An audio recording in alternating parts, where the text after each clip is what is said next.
Dynamic lab, Nashik road. नमस्कार मित्रांनो, माझी गाय आजारी होती.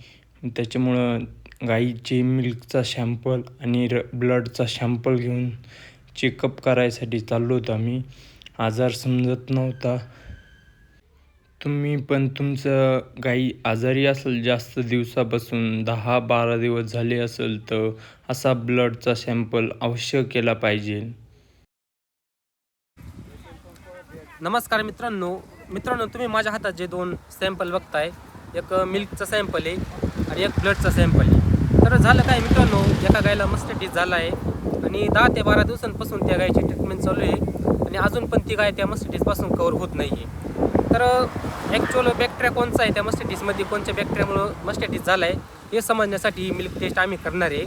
तर यासाठी आपण कल्चर अँड सेन्सिटिव्हिटी टेस्ट करत असतो, ज्यामुळे आपल्याला समजतं कोणत्या बॅक्टेरियामुळे गायीमध्ये मास्टिटिस आहे.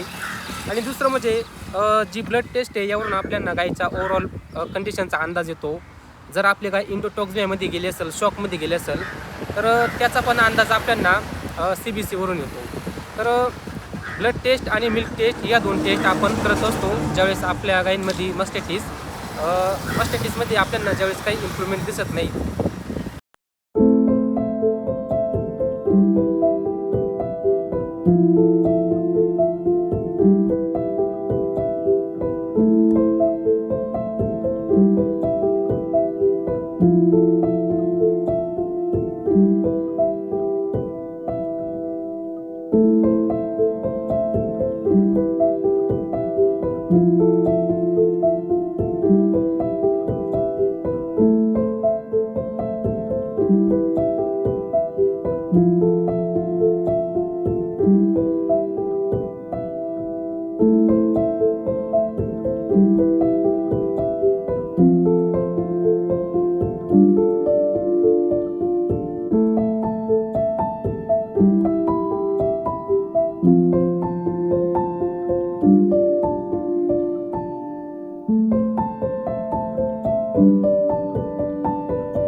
माझा व्हिडिओ आवडत असेल तर लाईक अँड सबस्क्राईब करा, शेअर पण करा मित्रांनो. म्हणजे मला समजेल का कोणाला व्हिडिओ आवडते ते. तुमच्यासाठी नवीन व्हिडिओ मी घेऊन येत राहील. अशाच लॅबची भरपूर अशी माहिती नवीन दिलेली या व्हिडिओ नक्की बघा तुम्ही.